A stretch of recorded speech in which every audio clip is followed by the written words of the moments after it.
नमस्कार।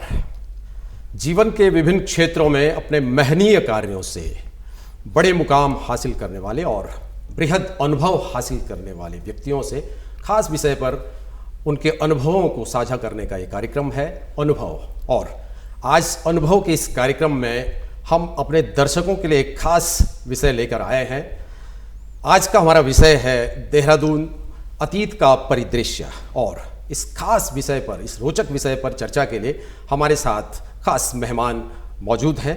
मैं सबसे पहले आप सभी से आज के हमारे मेहमानों का परिचय करवा दूं।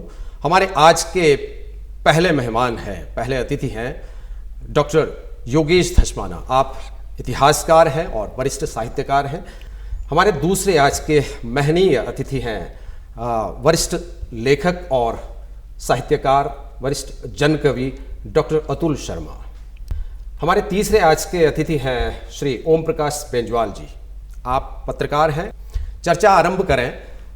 जब हम देहरादून की बात करते हैं तो ये ऐतिहासिक नगरी है, ये पर्यटन नगरी है और तरह तरह के संबोधन और तरह तरह की उपमाएं इस शहर को दी जाती हैं।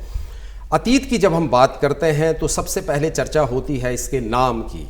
और जब नाम पर हम आते हैं तो पौराणिक आख्यानों में और ऐतिहासिक जो आख्यान हैं उनमें जब बात आती है तो सबसे पहले देहरा शब्द की बात हम करते हैं तो इसका जुड़ाव कहीं सिखों के जो 7वें गुरु थे हर राय जी, उनके जो बड़े सुपुत्र थे गुरु राम राय जी, तो बताते हैं कि जब वो इस क्षेत्र में आए थे तो वो यहाँ उन्होंने डेरा डाल दिया था। तो उनके डेरा डालने से इसका नाम डेरा और फिर वो धीरे धीरे देहरा और फिर देहरादून हो गया। दूसरी तरफ पौराणिक आख्यानों में महाभारत कालीन जो एक आख्यान आता है कि पांडवों और कौरवों के जो गुरु थे द्रोणाचार्य, उनके नाम से भी इसको द्रोण नगरी बोला गया है। तो ये कुछ बातें हैं जो जन सामान्य को इसका ये जानकारी है।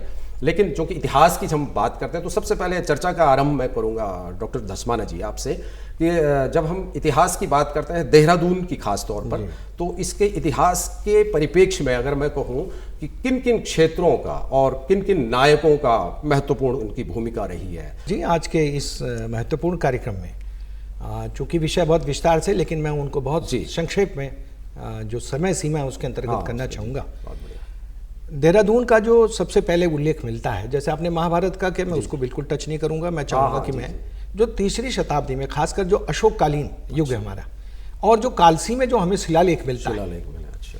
तो ये जो भारतवर्ष में अशोक ने जो 15 शिलालेख बनाए उसमें 13वां शिलालेख मिलता है ये।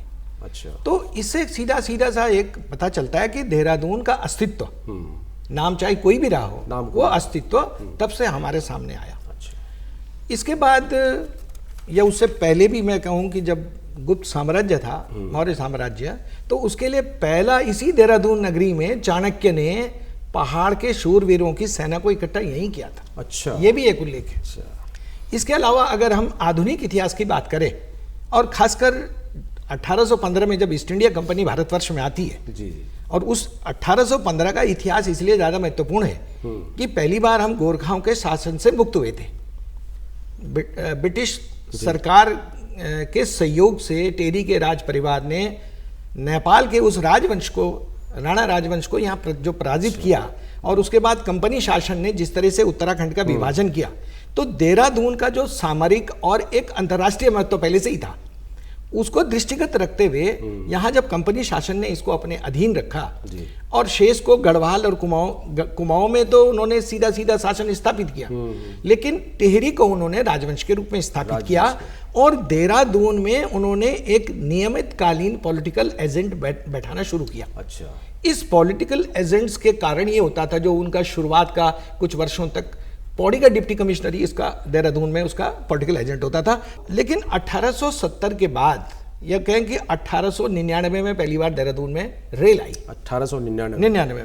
ये महत्वपूर्ण है। तो 1899 में रेल आने से ये क्या था कि गतिविधियां बढ़ी, और उन गतिविधियों को बढ़ने के कारण ये भी था कि इस क्षेत्र में, देहरादून की घाटी में, पुराने समय में आर्य समाज के जो प्रवर्तक थे स्वामी दयानंद, अच्छा, वो भी आए 1890 में, 70 में।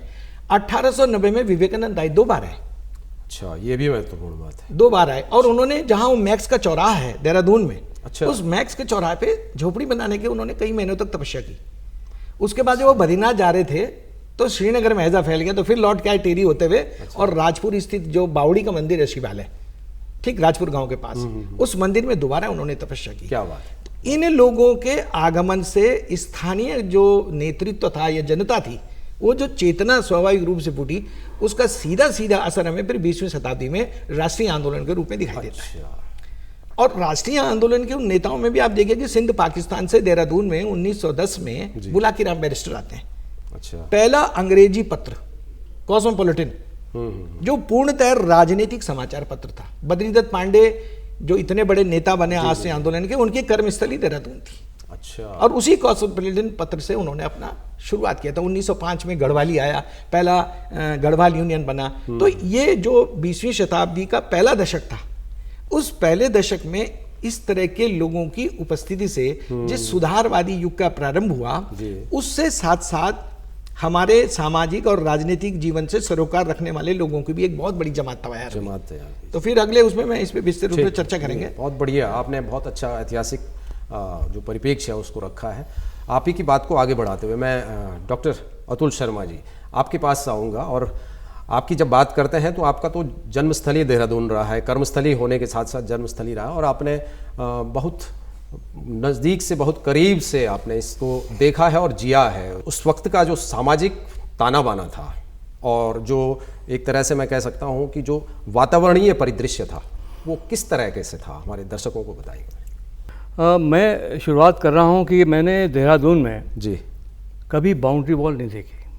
घरों में बाउंड्री वॉल नहीं थी। बाउंड्री वॉल नहीं देखी, क्या बात। मैंने हमेशा हेजेस देखी, झाड़ियाँ देखी, ग्रीन हेजेस और ग्रे हेयर्स का शहर माना जाता था शांति की से। चाहे वो फिर एमएन राय की कोठी हो, अच्छा, चाहे वो राजा महेंद्र प्रताप की कोठी हो, चाहे वो भगवत शरण उपाध्याय की या जोहरा सहगल यहाँ रही उनका हो, या कुर्तुलन हैदर का, वो सारी झाड़ियाँ थी, और उससे बहुत ही एक खूबसूरत वातावरण इस शहर का था। जी जी। तो जहाँ पर तक हम झाड़ियों को सवाल कर रहे हैं, तो झाड़ियों के तुरंत आगे घर बढ़ते हैं तो हर घर में लगभग नहर जाती थी। अच्छा, नहरें थी। उन हर घर में नहर का कंसेप्ट मेरे ख्याल विश्व में कहीं कहीं होगा, वो दून घाटी में हमने देखा है। अच्छा। और मेरे घर के सामने तो थी ही, इसलिए मैं कह सकता हूँ। मैं सुभाष रोड में रहता हूँ, पहले वो लिटन रोड था, और जब वहाँ से हम सुबह घूमने निकलते तो एक लंबा सा आदमी वहाँ से घूमता हुआ निकलता था। अच्छा। तो हमें लगता था वे ये बड़ा कोई खतरनाक सा आदमी है। जब ध्यान से देखा हमने तो ये हिंदी सिनेमा का बहुत बड़ा खलनायक, अच्छा, केएन सिंह जी, केएन सिंह पड़ोस में रहते थे। ऐसे लोग इस शहर में रहे हैं, ये फ्लेवर रहा है इस शहर का। और उन नहरों की जब हम जिक्र करते हैं तो एक ईस्टर्न कैनाल रोड थी जिसमें हम बहते हुए चले जाते थे बहुत दूर तक, लेकिन वो अब बंद कर दी गई है। वो एक अलग मसला है। एक नहर और थी योगेश, तुम्हें याद होगा कि वो कर्णावती के द्वारा करणपुर से बना, और कई नहरों की बात जब हम करते हैं तो हम पलटन बाजार के पीछे एक नहर जाती थी। ये बड़ा इसकी आप कल्पना कीजिए, ये शहर था कैसा था। तो उसके पीछे जो नहर जाती थी, वो वहाँ की नहर वाली गली आज भी कहते हैं, आज भी नहर वाली का जिक्र आता है। और आगे चल के वो जो दरबार साहब हैं उसके तालाब में विसर्जित हो जाती थी। अच्छा। तो नहरों का जो कंसेप्ट है वो बड़ा पानीदार कंसेप्ट है। ये पानीदार वैली थी। आप कुएं देखिए, कुएं इतने थे कुएं कि पानी एकदम नीचे से निकल आता था भिजवाली। और मुझे लगता है मठानी जी कि ये पूरा परिदृश्य जब हम कहना शुरू करते हैं तो उसमें आता है वनस्पतियाँ। जब इतना पानी था तो वनस्पतियाँ स्वाभाविक होती हैं। और एक विश्व में बहुत प्रसिद्ध यहाँ पर लीची, लीची के लिए तो देहरादून लीची के लिए बहुत ही प्रसिद्ध था ये शहर। और लीची को लेके बहुत अच्छे प्यारे संस्मरण हमारे बचपन के हैं। और जो देहरादून को जिसने जिया है, जी, देहरादून तो दरअसल हमारे संस्कारों में है और हमारी आदत में शुमार है। इसलिए हम आज भी उसी देहरादून की याद करते हैं जो देहरादून हमने देखा और जिया। वो हमने पढ़ा नहीं है, हमने जिया। आपके इसी चीज़ को, इसी जो बात है, इस पर हम और आगे और ज़्यादा विस्तार से बात करेंगे सर। इसको आगे ही संदर्भित करते हुए मैं श्री बेंजवाल जी आपके पास आना चाहूँगा कि आपका भी बचपन और आपका भी जन्म देहरादून के परिक्षेत्र में हुआ है। जी जी। तो और आपकी शिक्षा भी यहीं हुई है जी। तो मैं शिक्षा की जब बात आती है तो आपसे थोड़ा मैं चाहूँगा कि दर्शकों के साथ आप साझा करें कि उस दौर में आप बचपन में जब आप जाते हैं पीछे, तो उस दौर में आपको जो शिक्षा व्यवस्था यहाँ की थी देहरादून और इसके आसपास के क्षेत्र की, तो वो कैसी थी? किस तरह का शिक्षा व्यवस्था का, किस तरह का ढर्रा था? जी जी, धन्यवाद मैठाणी जी। जैसे कि पूर्व वक्ताओं ने भी बताया कि देहरादून अपने आप में एक खास शहर था जी, हमेशा से, और शिक्षा के क्षेत्र में तो इसका बहुत ही महत्वपूर्ण स्थान रहा है पहले से ही। मैं आपको बताऊं कि जैसा आप सभी जानते हैं कि 1935 में सबसे पहला जो इंटरनेशनल लेवल का जो पब्लिक स्कूल खुला था, दून स्कूल, जो आज भी संचालित है, उसकी स्थापना यहाँ पर हुई और उसमें बड़ी हस्तियों ने जो देश में नाम कमाया है, उसमें सबसे बड़ा नाम तो हमारे पूर्व प्रधानमंत्री स्वर्गीय राजीव गांधी जी का है, जिन्होंने यहाँ से विद्या ग्रहण की और देश के प्रधानमंत्री बने। जी।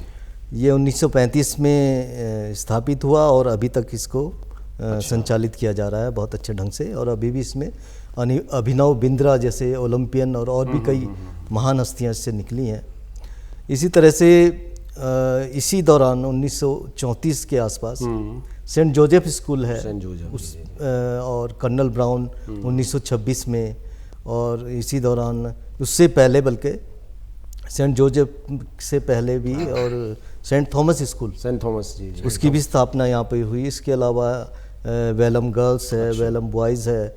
ये स्कूल आज भी, पहले तो ये न केवल देश में बल्कि इंटरनेशनल लेवल पर यहाँ पर बच्चे बाहर से भी, विदेशों से भी बच्चे पढ़ने आते थे, अब भी आते हैं। जी, जी, जी। लेकिन आज भी ये अपना स्थान बनाए हुए हैं पूरे भारतवर्ष में। और न केवल इंग्लिश पब्लिक स्कूल बल्कि हमारे यहाँ जो हिंदू नेशनल स्कूल आज भी चल रहा है, ये भी उसी दौरान का, आज़ादी से पहले मदन मोहन मालवीय जी ने उसको स्थापित, मदन मोहन मालवीय जी ने स्थापित किया था।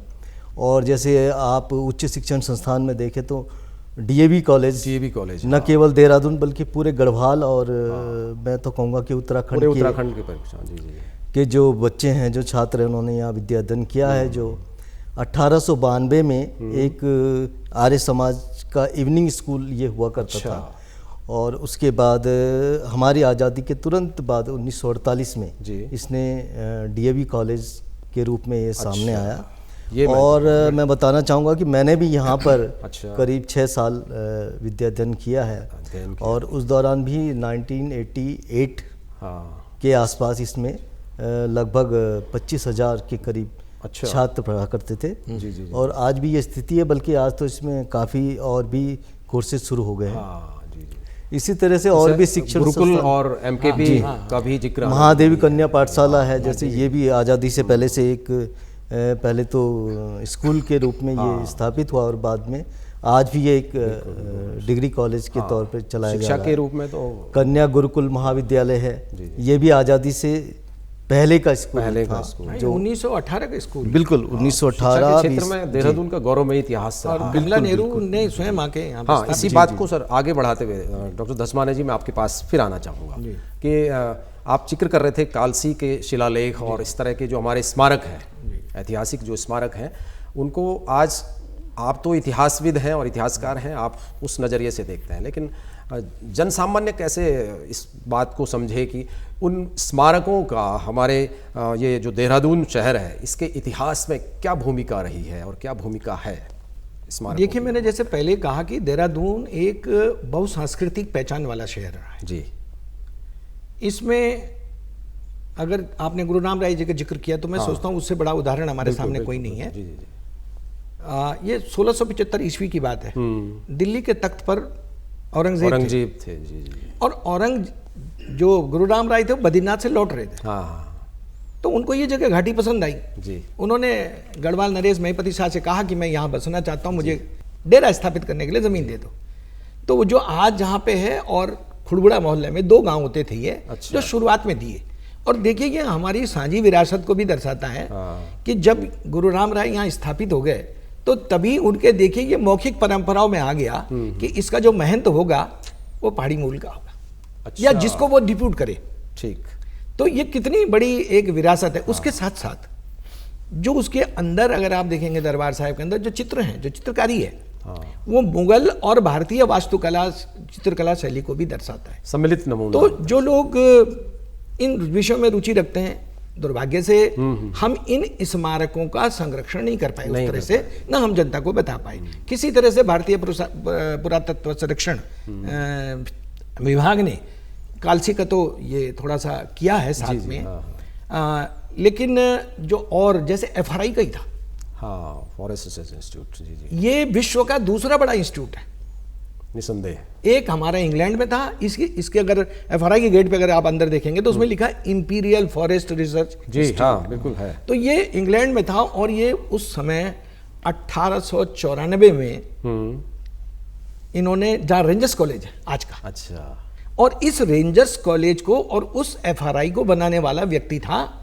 केशवानंद मंगाई। ब्रिटिशर्स के साथ जो उसके संबंध थे, वो टेरी स्टेट का, प्रिंसली स्टेट में भी मेंबर था, अच्छा, उनका फॉरेस्ट का। जी। जम्मू कश्मीर की रियासत में भी फॉरेस्ट का सेटलमेंट केशवानंद मंगाई देहरादून वाले ने किया। अच्छा। ब्रिटिशर से संबंध होने के कारण, और वो चूंकि ईसाई धर्म में परिवर्तित हो गया था, तो अंग्रेज भी उस पर बड़ा भरोसा करते थे। अच्छा। तो FRI का जो हिस्सा है आज का, ये कभी सिरमौर रियासत का हिस्सा था। अच्छा। ये हमारे पास नहीं था। तो वो सिरमौर की रियासत में भी उन्होंने वहां का सेटलमेंट किया था। क्या बात। वहां के असेंबली में था, मेंबर था वहां। तो उसने सिरमौर के राजा से 2000 एकड़ जमीन मांग के इस कॉलेज की स्थापना की, और प्रिंस ऑफ वेल्स ने 1923 में उसका उद्घाटन किया। केवल एक कोने में, और सबसे बड़ा विश्व का जो हर्बेरियम है वो केशवानंद मंगाई ने वहां स्थापित किया, लेकिन उसको कोई जानते ही नहीं है। तो इस तरह बहुत, जब 1856 में ब्रिटेन ने अफगानिस्तान के वहाँ के जो राजा थे परंपरागत, उनको हराकर और उनको जेल में बंदी बनाया, तो उनको देहरादून लाया गया। अच्छा। और उनको पूछा गया कि तुम्हें किस तरह की क्लाइमेट चाहिए, तो कुछ समय वो मसूरी रहते थे, कुछ समय देर। तो ये जो दिलाराम बाजार है आज का, ये उसी की स्मृति में अफगानिस्तान पे बसाने की, और इसके पीछे जो कल्पना थी उस समय कि ये रेलवे स्टेशन का मसूरी जाने वाला बेस पॉइंट होगा। और उसी के साथ जो बासमती, जो देहरादून में नाम था लीची के बाद, उस बासमती को लाने वाले वो अफगानी शासक थे। तो इन 2 घटनाओं ने इसको बड़ा महत्व दिया, और आगे चलकर राष्ट्रीय आंदोलन में जब शुरू होता है, जैसे मैंने कहा कि पहला अखबार जो राजनीतिक चेतना के रूप में प्रखर हुआ, कॉस्मिक बैरिस्टर बुलाकी राम जी ने शुरू किया। उसके बाद 1925 के बाद हमारे पास महावीर त्यागी आते हैं। हमारे पास इस तरह के नायक खड़ग बहादुर बिष्ट आते हैं, जिन्होंने कि 1930 में सभी ने अवज्ञा आंदोलन के रूप में जो नमक सत्याग्रह वो चलाया। ये महावीर त्यागी का नाम इसलिए लेना चाहूंगा, और उनकी पत्नी शर्मदा, पहली डिक्टेट, जब सारे लोग, उनके पति भी गिरफ्तार हो गए 30 के आंदोलन में, तो सीधे जवाहरलाल नेहरू ने उनको डिक्टेटर नियुक्त किया देहरादून में। क्या बात। और 1936 में जो प्रांतीय असेंबली के चुनाव होते हैं, वो देहरादून की शर्मदा पहली विधायक निर्वाचित होती है। और आजादी के बाद उनके पति ने भी, जो आज आपका मसूरी में लाल बहादुर शास्त्री स्थान, वो उन्होंने स्थापित करवाया। अच्छा। ONGC उन्होंने स्थापित किया। पेट्रोलियम जो इतना बड़ा संस्थान है, जिसको देहरादून के कारण लोग जानते हैं, या देहरादून इनके कारण जानता है, इन सारे संस्थानों की एक बड़ी भूमिका है। आपका एस्ले हॉल है, ये हमारे प्रदर्शनकारियों को, क्योंकि यहाँ पे जो विदेशी वस्त्रों की काफी बड़ी दुकानें मांग होती थी, विदेशी शराब होती थी, दुकानों की बात आई है सर। तो ये एक बड़ा इस तरह का आंदोलन का प्रतीक है। लेकिन दुर्भाग्यवश इन स्मारकों को हम संग्रहित करने में, मैं कहता हूँ पूरी तरह से हम लोग इनको समझ नहीं पाए, या हम अपने जनप्रतिनिधियों के माध्यम से चाहेंगे कि ये इनको संग्रहित किया जाता है, कि पीढ़ी को जानकारियों का अभाव के कारण। आपकी बात को ही आगे बढ़ाते हुए, वो आपने बहुत सारी बासमती का जिक्र किया और लीची और चाय के बागानों का जिक्र किया, तो मैं पुनः डॉक्टर अतुल शर्मा जी आपके पास आना चाहूँगा कि आपका कोई खास संस्मरण हो, कोई जो आप हमारे दर्शकों के साथ साझा करना चाहेंगे, बहुत रोचक हो और आपको लगता है कि इसको दर्शकों के साथ साझा करना चाहिए, ऐसा कोई अतीत का संस्मरण? तो देहरादून में मैंने लीची से बात रोक दी थी। जी, उसके बाद वहीं से मैं शुरू करना चाहता हूँ कि एक यहाँ की पूरी परंपरा थी क्या आखिर, अच्छा, वो अपनापन था क्या क्या था? कि हमने कभी लीची और आम खरीद कर नहीं खाए वाह, क्या बात है। आज तक। और ये होता क्या था कि पता चला खड़ग बहादुर की माता जी तुलसा देवी जो है वो लीची अपने बाग से ला रही हैं पूरे उसमें लेके झोले में। आज भी 8 बीघे का बद्रीपुर से ताई जी आ रही हैं आम लेके, और कहीं और से जो है बुआ जी आ रही हैं लेके। मैं इसलिए इसको बता रहा हूँ कि देहरादून का स्वभाव ये था, और देहरादून का ये स्वभाव इसलिए था क्योंकि ये बहुत छोटी सी आबादी का शहर था, और उसमें अपनापन बहुत था। और इस आम और लीची के संदर्भ में एक संस्मरण जैसे आपने कहा मुझे याद आ रहा है कि जैसे पार्टी हुआ करती हैं, चाय पीते हैं, और ये मैंने बहुत कम देखा, ख़ास तौर से अपने घर में तो, और यहाँ के देहातों में भी बहुत कम देखा। तो हमारे घर में होता क्या था कि हमारे आम का पेड़ था, जी जी, तो उसमें जो आम टपकते थे, गिरते थे, उसे एक बड़ी सी लोहे की बाल्टी में रख लिया जाता था, उसमें पानी भरा रहता था, उसमें आसपास लोग बैठते थे और बैठक के बाद उसे खाते थे। और उसका खाने का तरीका भी वो चाकू वाला नहीं होता था, जूस के खाने, वो जूस के खाने वाला जो सिस्टम है, अच्छा, ये बड़ा वैज्ञानिक भी है। मैं बार बार कहना चाहता हूँ, ये कोई अतीत वाली बात नहीं, ये बड़ा मनोवैज्ञानिक और वैज्ञानिक भी है। तो वो लोग जो ऐसे खाते थे या इस तरह करते थे, वो कौन लोग थे? कौन लोग थे? वो थे नरदेव शास्त्री, अच्छा, महावीर त्यागी, मास्टर राम स्वरूप। वाह, ये मतलब बहुत सहज लोग थे। मैं कहना बार बार ये कह रहा हूँ कि बहुत सहज तरीके की एक वैली थी। यहाँ पर जो आवागमन का साधन था वो सिर्फ तांगा था। अच्छा, बिल्कुल। और यहाँ गाड़ियाँ या स्कूटर बहुत कम नज़र आते थे, और या थे ही नहीं। और जो बहुत लग्जरी करता था वो साइकिल ले लेता था, और तांगा था विशेष रूप से।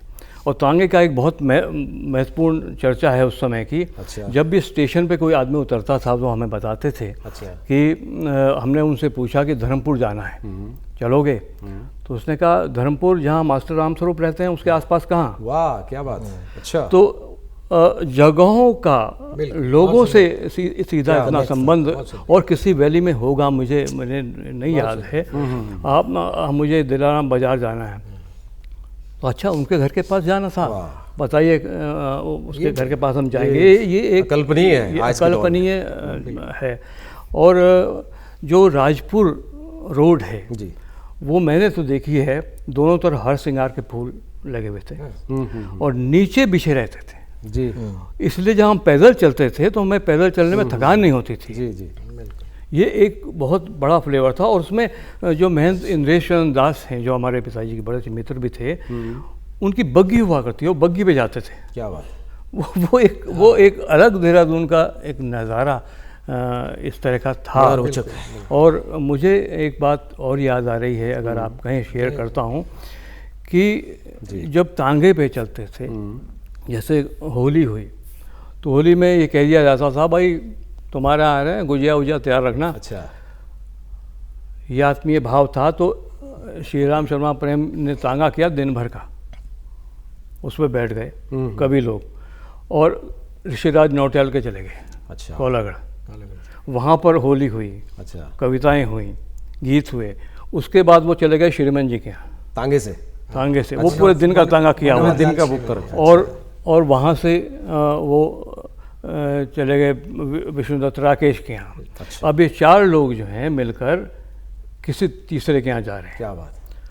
और वो तीसरा कौन है?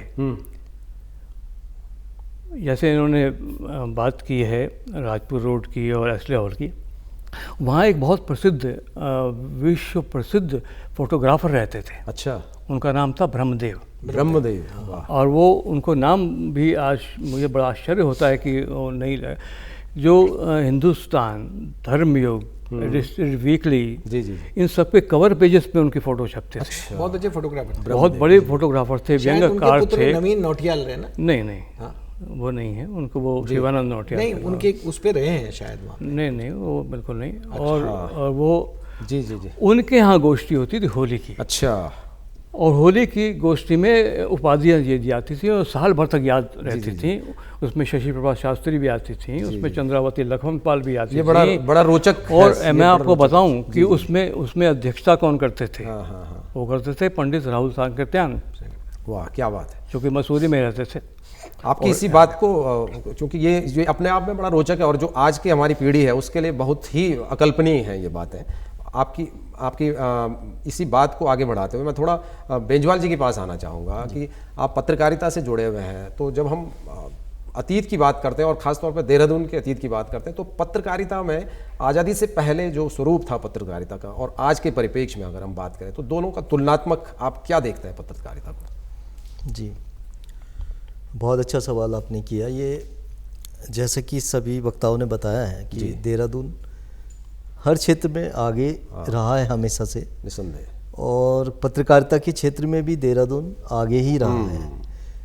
जैसे भारत में जैसे पत्रकारिता की शुरुआत, पत्रकार बनने की शुरुआत या फिर समाचार पत्रों की शुरुआत, चूँकि अंग्रेज़ों का ज़माना था तो अंग्रेज़ों ने की है। पहला अखबार जो बंगाल से निकला था, जी जी जी, बंगाल गजट, और गजट, तो वो उसी तरह से जो देहरादून में पहला अखबार निकला, या उत्तराखंड का हम कहेंगे, द हिल्स वो निकला, वो मसूरी से, हाँ जी, मसूरी से निकला। और उसी दौरान मसूरी से कई और अखबार भी निकले, जैसे मसूरी सीजन, मसूरी टाइम्स, ये तो खैर काफ़ी आगे तक रहा है, और भी अखबार निकले हैं इसी दौरान। ये सब अंग्रेजी के अखबार थे। जी। इसी दौरान समय विनोद एक अखबार निकला, वो जो जसपुर, नैनीताल से, आज जसपुर हालांकि उसमें है, उधम सिंह नगर में। वो जयदत्त जोशी जी थे, उन्होंने वो अखबार निकाला था। उसके बाद अल्मोड़ा अखबार निकला, 1868 में। अच्छा। तो वो भी करीबन 10 साल से आगे तक चला। क्या बात है। हालांकि ये अखबार एक तरह से अंग्रेज परस्त थे, क्योंकि अंग्रेजों का शासन था उस समय, था कि अखबार अगर बचाना है तो अंग्रेजों की उन्हीं की तरह चलना पड़ता पड़ेगा। लेकिन इसमें लगातार आगे तक जब ये अखबार चलता रहा तो इसमें कई संपादक आए, जिसमें पहले संपादक उसमें अल्मोड़ा अखबार में बुद्धि वल्लभ पंत जी थे, और जो बद्री दत्त पांडे जी जब आए उसमें, तो इसका स्वरूप बदल गया। ये मतलब अखबार एक तरह से अंग्रेज परस्त होने के बाद राष्ट्रवादी अखबार हो गया। उसी के बाद जैसे गढ़वाल समाचार निकला है लैंसडाउन से। अगर देहरादून के परिप्रेक्ष्य, हाँ, देहरादून से सबसे पहले अगर हम कहेंगे तो गढ़वाल यूनियन जो यहाँ पर बनी थी, उसने एक अखबार निकाला, उसका नाम था गढ़वाली पत्र। हाँ, वो हिंदी में था। तो उसके गिरजादत्त नैथानी जी उसके संपादक थे, और उन्होंने उस अखबार को निकाला था। उसके बाद विशाल कीर्ति, और मसूरी टाइम्स, ये तो खैर उसी समय निकल गए थे, और भी देहरादून समाचार, इस तरह के अखबार उस समय निकले थे आज़ादी के समय। जो अधिकांश अखबार फिर धीरे धीरे करके वो आज़ादी के आंदोलन से जुड़ते चले गए। पहले के जो अखबार थे वो तो अंग्रेज परस्त थे, लेकिन बाद के जो अखबार थे वो सीधे आज़ादी के आंदोलन से जुड़ गए। और इन अखबारों को उसका एक नुकसान भी झेलना पड़ा कि ये अखबार कुछ समय बाद बंद भी होते रहे। अच्छा, चालू भी करते रहे इनको, फिर बंद भी होते रहे। बहुत बढ़िया, इस तरह की स्थितियाँ थी। बहुत अच्छी जानकारी है आपके द्वारा दी गई। और चूँकि समय, जब भी एक समय की एक सीमा होती है, और मुझे बड़ा अफसोस भी हो रहा है कि ये चर्चा हमारी, क्योंकि देहरादून के अतीत की हम बात कर रहे थे, और उसको हम पूरे एक दिन अगर हम बैठते हैं तब भी चर्चा संभवतः पूरी नहीं हो पाएगी। लेकिन समय की बाध्यता और स्टूडियो की जो घड़ी है वो आदेश कर रही है, तो हमको ये कार्यक्रम आज यहीं पर समेटना पड़ेगा।